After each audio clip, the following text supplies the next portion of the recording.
యేసుక్రీస్తు వారి పరిశుద్ధ నామములో అందరికీ వందనాలు తెలియజేస్తూ ఉన్నాం. గడిచినటువంటి పునరుత్థాన దినము నుండి పునరుత్థాన దినం వరకు మనలందరినీ కూడా కాచి కాపాడినటువంటి దేవాది దేవునికి స్తోత్రం చెల్లిద్దాం. దేవునికి స్తోత్రం కలుగును గాక. హల్లెలూయా. చిన్న ప్రార్థనతో ఈ ఆరాధనను ప్రారంభించుకుందాం. ప్రేమగల తండ్రి, పరిశుద్ధుడా, నీకు వందనాలు, స్తుతులు, స్తోత్రాలు చెల్లిస్తున్నాం. గడిచినటువంటి ప్రభువా, పునరుత్థాన దినం నుండి ఈ పునరుత్థాన దినం వరకు నీ సజీవ సంఖ్యలో మమ్మల్ని అందరినీ భద్రపరిచి కాపాడినందుకు నీకు స్తుతులు, స్తోత్రాలు చెల్లిస్తున్నాం. ఈ రీతిగా నేను స్తుతించి ఆరాధించుకునే భాగ్యాన్ని ప్రభువా మాకు ఇచ్చినందుకు నీకు స్తుతులు, స్తోత్రాలు చెల్లిస్తున్నాం. ఈ సమయమందు నాయన స్తుతి కీర్తనల ద్వారా మహిమ పొందండి. వాక్య సందేశము ద్వారా అందరికీ కావలసిన సందేశాన్ని మీరు విడుదల దయచేయమని అడుగుచున్నాం. దేవానికి స్తోత్రాలు. ఈ వాక్యాన్ని ఎంతమంది అయితే వినుచున్నారో, ఈ ఆరాధనలు ఎంతమంది అయితే పాలు పొందుచున్నారో అందరికీ నీ దీవెనలను దయచేయమని యేసు నామములో అడుగుచున్నాం పరమ తండ్రి, ఆమేన్.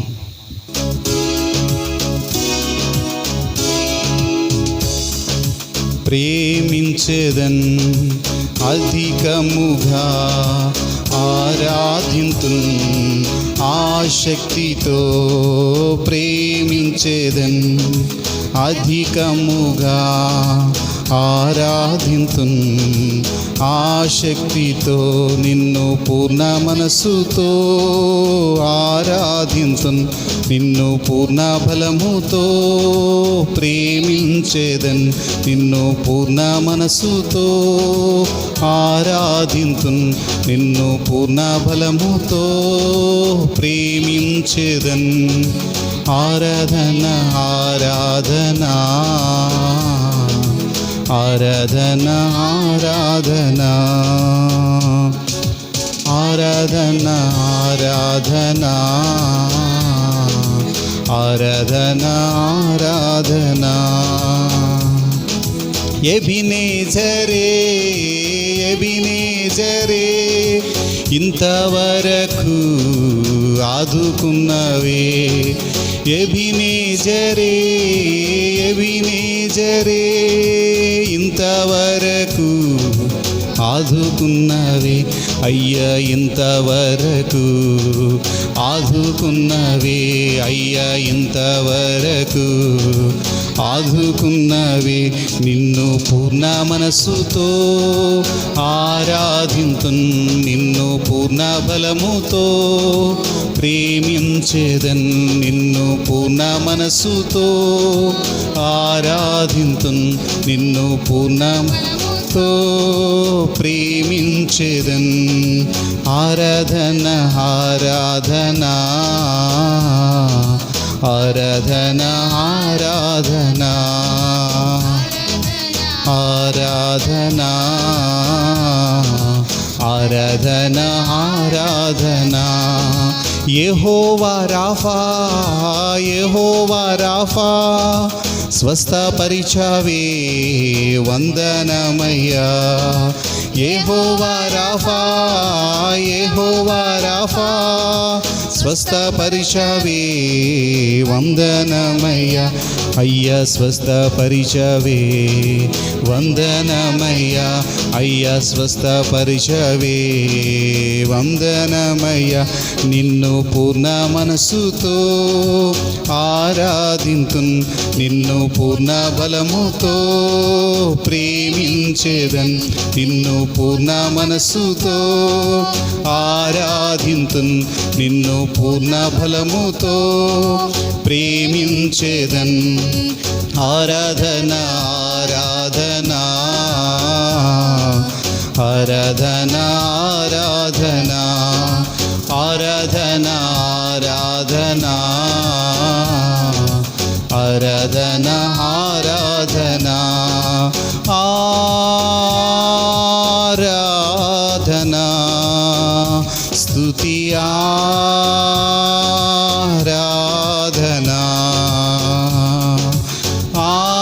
అందరూ రెండు హస్తాలు పైకి చాపి దేవుని వైపు చూస్తూ ఆరాధన చేద్దాం. స్తుతి ఆరాధన ఆరాధన స్తుతి ఆరాధన ఆరాధన స్తుతి ఆరాధన నీవే కదా ఆరాధన నీవే కదాన ఆరాధన ఆరాధన స్తుతి ఆరాధన ఆరాధన స్తుతి ఆరాధన. హల్లెలూయా హల్లెలూయా హల్లెలూయా. Praise the Lord praise the Lord praise the Lord. హల్లెలూయా గ్లోరీ స్తుతి స్తుతి స్తుతి.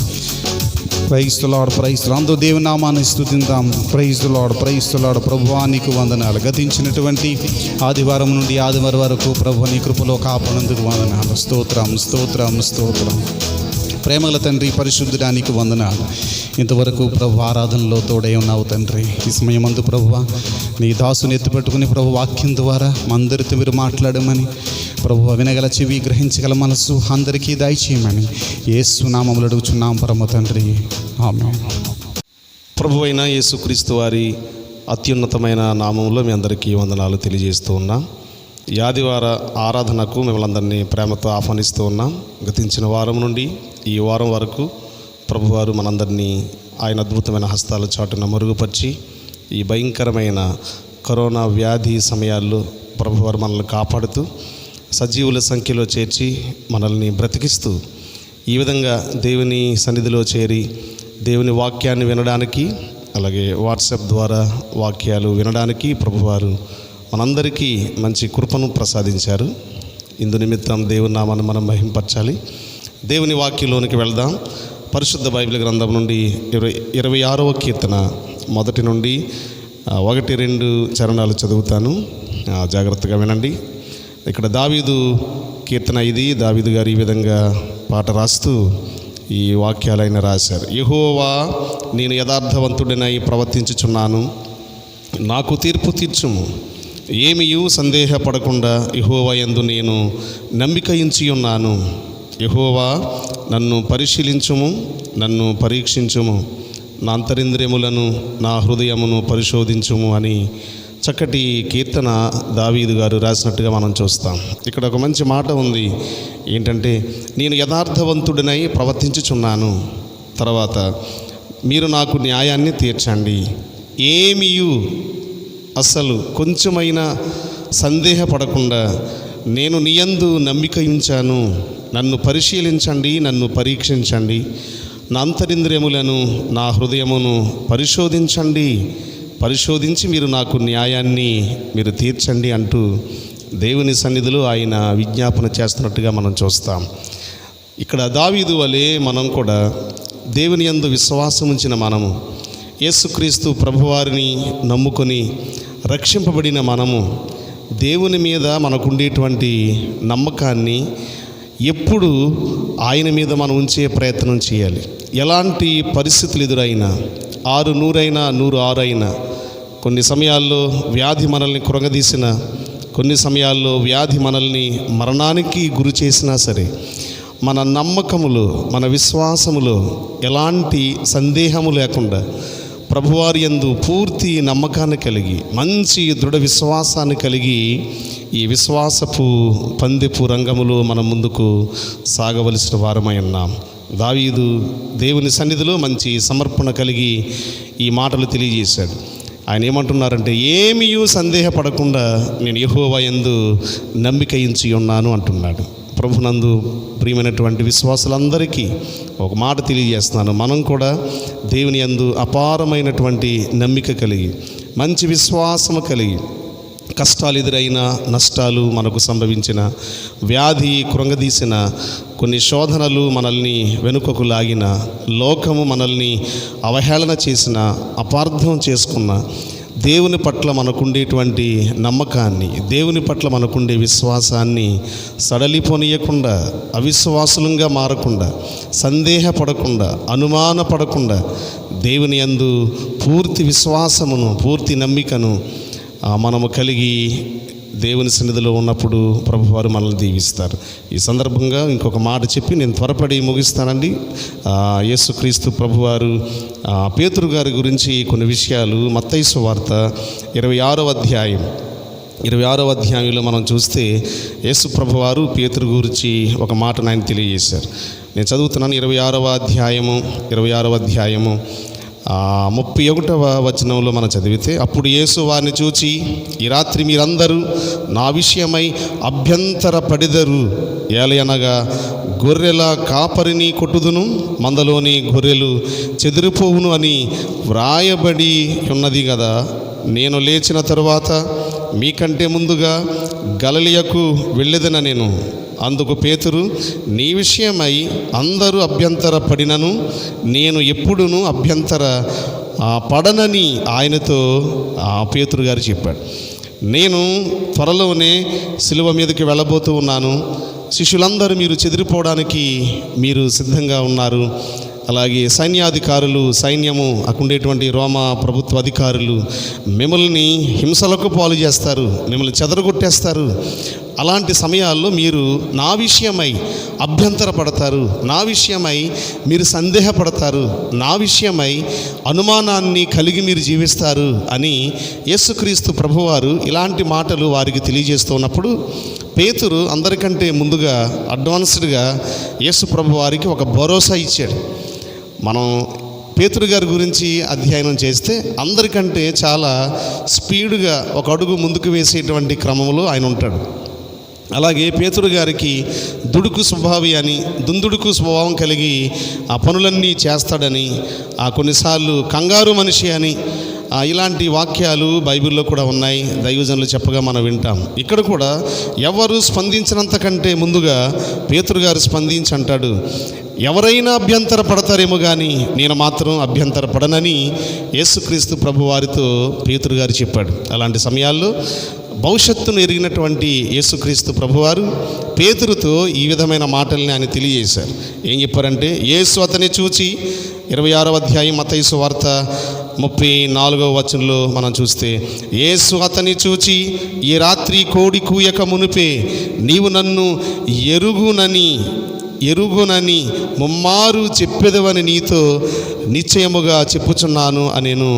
యేసు ప్రభువారి మాట చెప్పారు. ఈ కోడి ఈ రాత్రి కూయక ముందే యేసు ప్రభువారంటే నాకు తెలియదు, నేను ఎరుగను ఆయన్ని, ఆయన ఎవరో నాకు తెలియదు అని అంటావు అని యేసుక్రీస్తు ప్రభువారు పేతురుతో చెప్పినప్పుడు పేతురు ఇలా అంటున్నాడు 35వ వచనంలో, పేతురు ఆయనను చూచి, నేను నీతో కూడా చావవలసి వచ్చినను నిన్ను ఎరుగనని చెప్పన నేను. అదే ప్రకారము శిష్యులందరూ కూడా అన్నారు. అందరికంటే ముందు పేతురు అన్నాడు, ప్రభువా చావైనా చస్తామేమో కానీ నీవు మాకు తెలియదనే మాట మా నోట్లోంచి రాదు అని పేతురు ముందు చెప్పాడు. అదే ప్రకారంగా శిష్యులందరూ కూడా ఈ మాటలు తెలియజేశారు. ఆ గడియ రానే వచ్చింది. యేసుక్రీస్తు ప్రభువారు రోమా ప్రభుత్వ సైనికాధికారుల చేతిలో ఆయన లొంగిపోయారు. అలాంటి సమయాలలో యేసుక్రీస్తు ప్రభువారు కల్వరి సిలువలోనికి వెళుతూ ఉన్నారు. అలాగే యేసుక్రీస్తు ప్రభువారికి ఏమి జరుగుతుందో చూడాలి అనేటువంటి ఆశ కలిగి, ఆయన్ని ఏం చేస్తారో దగ్గరుండి మరి చూడాలి అనే ఆశ కలిగి పేతురు ఆ స్థలాన్ని సమీపిస్తూ ఉన్నప్పుడు జరగకున్నటువంటి ఒక ఘోరాన్ని పేతురు గారు ఆయన ఎదుర్కొన్నాడు. ఏం జరిగిందంటే మత్తయి సువార్త 26వ అధ్యాయము 69వ వచనంలో మనం చూస్తూ ఉన్నప్పుడు ఒక చంటి పాప, ఒక చిన్నది వచ్చి పేతురు గారిని ఈ విధంగా నిలదీసింది. పేతురు వెలుపటి ముంగిట కూర్చుని ఉండగా ఒక చిన్నది అతని యొద్దకు వచ్చి, నీవును గలిలయుడగు యేసుతో కూడా ఉంటివి కదా అనేను. చిన్నది పేతురుని గుర్తించింది. చిన్న పాపే కానీ పేతురుని గుర్తించగలిగింది. ప్రియమైనటువంటి విశ్వాసులారా, మనం ఎంత సీనియర్ విశ్వాసులమైనా, ఎంత సీనియర్ దైవ సేవకులమైనా మనల్ని గుర్తించేటువంటి చిన్న చిన్న పిల్లలు ఉంటారు. మనం చాలా జాగ్రత్త పడాలి. మనల్ని ఎవరు చూడలేదేమో అనుకుంటాం కానీ మనల్ని అందరూ చూస్తారు. ముఖ్యంగా క్రైస్తవుల అనబడినటువంటి మనల్ని, మందిరానికి వెళ్ళే మనల్ని అనేకమైన కళ్ళు చూస్తాయి. ఈ అవగాహన కలిగి మనం జీవిస్తూ ఉన్నప్పుడు మనం జాగ్రత్తగా సమాజంలో ఉండగలుగుతాం. చిన్నది పేతురును గుర్తుపట్టి, నీవు కూడా గలిలయుడగు యేసుతో ఉండినవాడువు కాదా అన్నప్పుడు 70వ వచనంలో 26వ అధ్యాయం మత్తయి సువార్త 70వ వచనంలో పేతురు ఇలా అంటున్నాడు. ఆ అమ్మాయితో ఏమన్నాడో తెలుసా? అందుకతడు నేనుండలేదు, నీవు చెప్పు సంగతి నాకు తెలియదని అందరి ఎదుట నేను. అతడు నడవలోనికి వెళ్ళిన తరువాత మరి ఒక చిన్నది వచ్చి, నీవు యేసు ప్రభువారితో తిరిగావు కదా, అని అన్నప్పుడు పేతురు గారు అంటున్నాడు, ఏమో ఆయన ఎవరో నాకు తెలియదు, తిరిగిన వాడిని నేను కాదన్నాడు. కొంచెం 2 అడుగులు అలా ముందుకు వేసిన తర్వాత ఇంకొక చిన్నది వచ్చి పేతురు గారిని చూచి ఇలా అంటుంది, వీడును నజరేయుడగు యేసుతో కూడా ఉండెనని అక్కడి వారితో చెప్పాను. అప్పుడు కూడా పేతురు ఇలాగ అబద్ధం ఆడుతున్నాడు. అతడు ఒట్టు పట్టుకొని నేనుండలేదు, ప్రామిస్, నన్ను నమ్మండి, నేను యేసు ప్రభు వారితో ఉండిన వాడిని కాదు అంటూ 72వ వచనం మనం చూస్తే, ఆ మనుష్యుని నేను ఎరుగనని మరలా చెప్పాను. మరలా కొంతసేపు అయిన తరువాత 73లో అక్కడ నిలిచి ఉన్నవారు పేతురు వద్దకు వచ్చి, నిజమే, నీవును వారిలో ఒకడివే, నీ పలుకు నిన్ను గూర్చి సాక్ష్యం ఇచ్చుచున్నదని అతనితో చెప్పిరి. 74వ వచనం, అందుకు అతడు ఆ మనుష్యుని నేను ఎరుగనని చెప్పి తనను తాను సప్పించుకొనుటకును ఒట్టు పెట్టుకొనుటకును మొదలుపెట్టాను. వెంటనే యేసుక్రీస్తు ప్రభువారు చెప్పినట్టుగా కోడి కూసింది.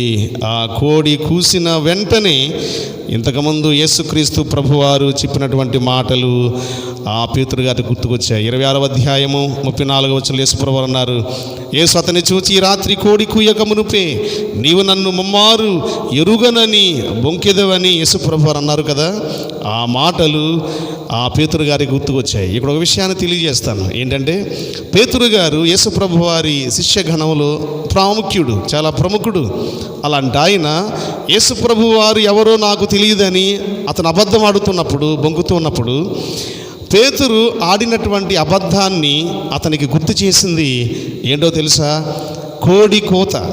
ఎందుకు పనిచేయనటువంటి కోడి, మన నోటిలో ఆహారంగా మారిపోయేటువంటి ఒక కోడి పేతురు గారి యొక్క అబద్ధాన్ని, అది కోడి కోత ద్వారా, తన స్వరం ఎత్తి అరవడం ద్వారా, కూయడం ద్వారా పేతురు తప్పిదాన్ని అది గుర్తు చేసింది. ముందుగా చిన్నది పేతురు చేసినటువంటి ఆ పేతురు యేసుప్రభువుతో తిరిగినటువంటి సందర్భాన్ని గుర్తు చేసి ఆ పేతురు ఎవరో తెలియజేసింది. అలాగే కొంచెం ఎదరగిలిన తర్వాత ఇంకో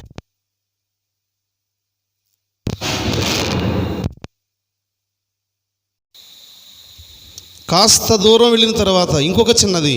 అలాగే చాలామంది అక్కడ ఉండేటువంటి కొంతమంది పేతురును గుర్తుపట్టి అతను ఎవరితో సాంగత్యం సహవాసం చేసేవాడు, యేసుక్రీస్తు ప్రభు వారితో ఉండేటువంటి వారు తెలియజేశారు. పేతురు ఈ విషయాలన్నీ విన్నాడు, కానీ తనను తాను సప్పించుకుంటూ నేను కాదు అంటూ అతడు అబద్ధమాడి ఆ ప్రమాదాన్ని, లేకపోతే ఆ కష్టాన్ని, ఆ శ్రమను, ఆ శిక్షను తప్పించుకునే ప్రయత్నాన్ని పేతురు గారు చేశాడు. అయితే కోడి కోత మనం ఈ అధ్యాయంలోనే 35వ మత్తయి సువార్త 26వ అధ్యాయము 69వ వచనంలో మనం చూస్తున్నప్పుడు అలా క్రింద మనం చదువుకుంటూ వెళ్తే, కోడి కోత ద్వారా అతడు తాను చేసినటువంటి తప్పిదాన్ని గుర్తించి అతడు చాలా దుఃఖపడినట్లుగా మనం చూస్తున్నాం. 75వ వచనం కింద చూస్తే, ఆ కోడి కూసిన వెంటనే కనుక కోడి కూయక మునుపు నీవు నన్ను ఎరుగనని ముమ్మారు చెప్పేదవని యేసు తనతో అనిన మాట పేతురు జ్ఞాపకము చేసుకొని వెలుపలికి పోయి సంతాపపడి పేతురు గారు ఏడ్చినట్టుగా దేవుని వాక్యం తెలియజేస్తుంది. కోడి కోత పేతురు గారిని గుర్తింపజేసింది. ఆయన చేసినటువంటి తప్పిదాన్ని తట్టి లేపింది. పశ్చాత్తాపపడేటట్టుగా కోడి పేతురు గారిని భయపెట్టింది. ప్రియమైన దేవుని బిడ్డలారా, యేసుక్రీస్తు ప్రభువారి యందు మన విశ్వాసము సరైంది కాకపోతే, ఆయన యందు మనకున్న విశ్వాసము సరైందిగా లేకపోతే, చిన్న పిల్లలు సహితంగా మనల్ని భయపెట్టే ప్రయత్నం వాళ్ళు చేస్తారు. అసలు మనకు సాటి రానివారు, అసలు మన ప్రక్కన నిలబడలేని వారు కూడా దేవుని భయభక్తుల్లో, విశ్వాసములో మనం కొనసాగకపోతే వారు మనల్ని ప్రశ్నిస్తారు. వారికి మనం సమాధానం చెప్పవలసిన వారమై ఉన్నాం. చివరికి జంతువు, ఒక కోడి, ఒక పక్షి పేతురు గారిని ఆయన చేసినటువంటి తప్పిదాన్ని అది గుర్తు చేసి పేతురుని ఆయన పశ్చాత్తాపపడేటట్టుగా ఆ కోడి కోత మార్చినట్టుగా మనం చూస్తాం. ప్రియమైన దేవుని బిడ్డలారా, యేసు ప్రభుని నమ్ముకున్న మనము అందరికీ సరైనటువంటి సమాధానం చెప్పే వారంగా, అందరికీ దేవుని స్వార్థను అందించేటువంటి వారంగా, ఎవరికి భయపడకుండా, సందేహపడకుండా, అభ్యంతరపడకుండా ధైర్యముగా దేవుని సువార్తను వెదజల్లేటువంటి వారంగా మనం ఉండాలని దేవుని వాక్యం ద్వారా మనం బోధింపబడుతూ ఉన్నాం. అందుకనే యేసుక్రీస్తు ప్రభువారు యోహాను సువార్త చివరి అధ్యాయంలో మనం చూస్తే పేతురు గారిని ముమ్మారు ప్రశ్నలు అడిగినట్లుగా మనం చూస్తాం. యోహాను సువార్త చివరి అధ్యాయం అనగా 21వ అధ్యాయం యేసు ప్రభువారు సమాధిని గెలిచి తిరిగి లేచి శిష్యులకు ప్రత్యక్షమవుతున్నటువంటి సమయాల్లో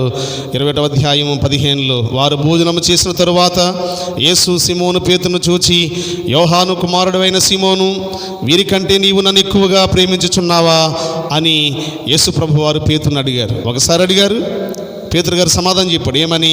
అవును ప్రభువా, నేను నిన్ను ప్రేమించుచున్నానని చెప్పాడు. తర్వాత యేసుప్రభువారు అంటున్నారు, నా గొర్రె పిల్లలను మేపుమని యేసుప్రభువారు పేతురుతో చెప్పారు. 16వ వచనంలో మరలా ఆయన, యోహాను కుమారుడైన సీమోను, నన్ను ప్రేమించుచున్నావా అని రెండవసారి అడిగారు. అప్పుడు కూడా అవును ప్రభువా, నేను నిన్ను ప్రేమించుచున్నానని నీవే ఎరుగుదు అని పేతురు సమాధానం చెప్పాడు. యేసుప్రభువారు మరలా అంటున్నారు, నా గొర్రెలను కాయుమని చెప్పారు. మూడవసారి కూడా యోహాను కుమారుడైన పేతురు, నీవు నన్ను ప్రేమించుచున్నావా అని ఈ 3 సార్లు ముమ్మార్లు యేసుక్రీస్తు ప్రభువారు పేతురుని అడగడానికి గల కారణం ఏమిటి అంటే, ముమ్మారు యేసు ప్రభువారు ఎవరో నాకు తెలియదని ఆయన అభ్యంతరపడ్డాడు, అబద్ధాన్ని చెప్పాడు, బొంకాడు. కాబట్టి యేసుక్రీస్తు ప్రభువారు పేతురు దగ్గర నుంచి ఒక మంచి సాక్ష్యాన్ని, మంచి విశ్వాసముతో కూడినటువంటి మాటల్ని, అభ్యంతరపడకుండా ధైర్యముతో సాక్ష్యమిచ్చేటువంటి మాటల్ని యేసు ప్రభువారు ఇక్కడ కోరుకున్నట్లుగా మనం చూస్తాం. ప్రియమైనటువంటి విశ్వాసులారా, యేసుక్రీస్తు ప్రభువారు మన నుంచి ఆశించేది అదే. దృఢమైన విశ్వాసం ఆయనకు కావాలి, మంచి నమ్మిక ఆయనకు కావాలి. అల్ప విశ్వాసము ఆయనకు అక్కర్లేదు, అవిశ్వాసం అక్కర్లేదు, అపనమ్మిక ఆయనకు ఇష్టం లేదు. మన నుండి ఆయన మంచి హృదయాన్ని, దృఢమైనటువంటి విశ్వాసాన్ని, మంచి నమ్మకత్వాన్ని ప్రభువారు మనల్ని ఆశిస్తున్నారు. మన నుండి ఆయన ఆశపడుతున్నారు. ముమ్మారు బొంకిన పేతురును ముమ్మారు అడగడానికి గల కారణం ఏమిటి అంటే, ఇంతకుముందు నేను చెప్పినా సరే నీవు బొంకేసావు కదా, మరి ఈసారైనా నిలబడతావా? నన్ను నిజంగానే ప్రేమిస్తున్నావా అని చాలా ఎక్కువ సార్లు, ఇంచుమించుగా 3 సార్లు అడిగి 3 సార్లు 3 బాధ్యతలు అప్పగించారు. ఒకసారి అంటున్నారు, నా గొర్రె పిల్లలను మేపు. రెండవసారి, నీవు నన్ను నిజంగా ప్రేమిస్తే నా గొర్రెలను కాయి. మూడవసారి, నన్ను నీవు నిజంగా ప్రేమించినట్లయితే కింద వచనంలో చూస్తే 16వ వచనంలో, యేసు నా గొర్రెలను మేపుము అని ఆయనకు కొన్ని బాధ్యతల్ని అప్పగించారు. ప్రియమైన దేవుని బిడ్డలారా, ఇంత భయపడిపోయినటువంటి పేతురు చివరి క్షణాల్లో యేసు ప్రభుని నిజంగానే ప్రేమించాడు. ఒక ప్రశ్న, యేసు ప్రభుని కాదని మీరు ఎన్నిసార్లు అబద్ధమాడి ఉండొచ్చు? యేసుక్రీస్తు ప్రభువారిని కొన్నిసార్లు సమాజము మధ్యలో, గ్రామస్తుల మధ్యలో, విగ్రహారాధికుల మధ్యలో ఎన్నిసార్లు మనం ఆయన గూర్చినటువంటి సాక్ష్యాన్ని చెప్పలేక ఉన్నాం. ఒకసారి ఆలోచన చేద్దాం. దేవుడు మన నుంచి కోరుకునేది ఏంటంటే, మంచి విశ్వాసాన్ని, పూర్తిగా ఆయన్ని ప్రేమించే హృదయాన్ని ప్రభువారు మన నుంచి కోరుకుంటూ ఉన్నారు. ఇంతటి పిరికి పేతురు, భయపడిపోయి అబద్ధమాడినటువంటి పేతురు చివరి క్షణాల్లో యేసు ప్రభుని సంపూర్ణంగా ప్రేమించాడు. నన్ను ప్రేమిస్తున్నావా అన్నప్పుడు, ప్రేమిస్తున్నాను ప్రభువా, నీకే తెలుసు, ఇంతకుముందు బొంకానేమో, ఇప్పుడు నేను ప్రేమిస్తున్నాను అంటున్నాడు. ప్రియమైన దేవుని బిడ్డలారా, ఇంతకుముందు మీరు అవిశ్వాసంగా ఉండవచ్చు, కొన్నిసార్లు కష్టాలలో, శ్రమలలో, వ్యాధులలో జారిపోవచ్చు. ఇంతకుముందు పరిస్థితి ఏదైనా కావచ్చు. కనీసం యేసుక్రీస్తు ప్రభువారి రాకడ ఆసన్నమవుతున్నటువంటి ఈ సమయాలలో ఇప్పుడు సంపూర్ణముగా దేవుణ్ణి ప్రేమించే వారంగా మనం మారాలి. మంచి విశ్వాసము మనకు కావాలి. దృఢ నమ్మిక యేసుక్రీస్తు ప్రభువారి యందు మనము కనుపరిచినప్పుడు దేవుడు మనల్ని దీవిస్తారు. ఇలాంటి పిరికి పేతురు చివరి క్షణాల్లో ఆయన్ని రోమా ప్రభుత్వ అధికారులు పట్టుకుంటూ ఉన్నప్పుడు యేసు ప్రభువారిని ఆయన ఒప్పుకున్నాడు. యేసు ప్రభువారి దేవుడని వెలుగెత్తి సాక్ష్యం ఇచ్చాడు. కన్న వాటిని, విన్న వాటిని మేము ప్రకటింపక మానమని అపోస్తుల కార్యాల్లో ఎలుగెత్తి సాక్ష్యం ఇచ్చారు.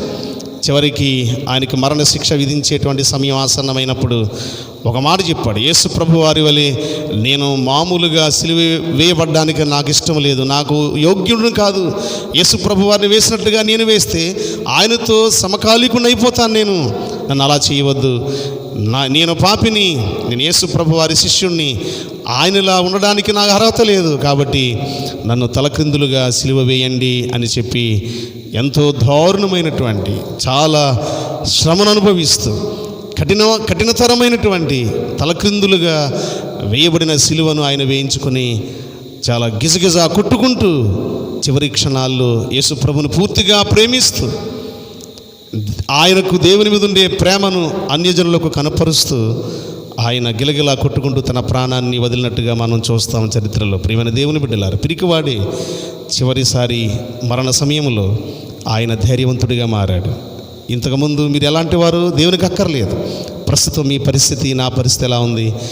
పరిపూర్ణముగా దేవుని యందు విశ్వాసం ఉంచగలుగుతున్నామా? సందేహపడకుండా దేవుని యందు మనం నమ్మిక ఉంచగలుగుతున్నామా? అందుకే వాక్యం తెలియజేస్తుంది, ప్రభువారు తెలియజేశారు, పూర్ణ హృదయముతోను, పూర్ణ ఆత్మతోను, పూర్ణ వివేకముతోను, పూర్ణ మనస్సుతోనూ ఆయన మనం ప్రేమించాలని దేవుడు ఆశిస్తున్నాడు. అలాంటి పూర్ణ హృదయం, సందేహపడినటువంటి హృదయం, సందేహపడినటువంటి నమ్మిక, సందేహపడినటువంటి విశ్వాసము ప్రభువారు మనందరికీ దయచేయాలని ఆశిస్తూ ఈ వాక్యాన్ని ముగిస్తున్నాము. ప్రభువారు దీవించి ఆశీర్వదించునుగాక. ఆమేన్.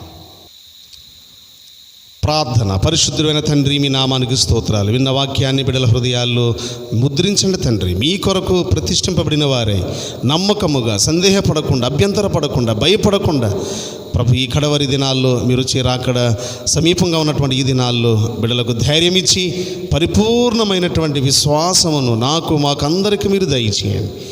మా ప్రార్థన మనవులు ప్రేమతో మీరు ఆలకించమని యేసు నామములో అడిగి ప్రార్థిస్తున్నాము తండ్రి. ఆమేన్. మన తండ్రి అయిన దేవుని ప్రేమయు, ప్రభువైన యేసుక్రీస్తు వారి కృపయు, పరిశుద్ధాత్మ దేవుని అన్యోన్య సహవాసము, సమాధానము, ఆశీర్వాదము మనందరకును ప్రభువచ్చు పర్యంతము సదాకాలము తోడే నడిపించునుగాక. ఆమేన్. యేసు రక్తమే జయం, ప్రభేసు రక్తమే జయం. యేసు నామమునకు సంపూర్ణ విజయం కలుగునుగాక. ఆమేన్. అందరికీ వందనాలు. God bless you.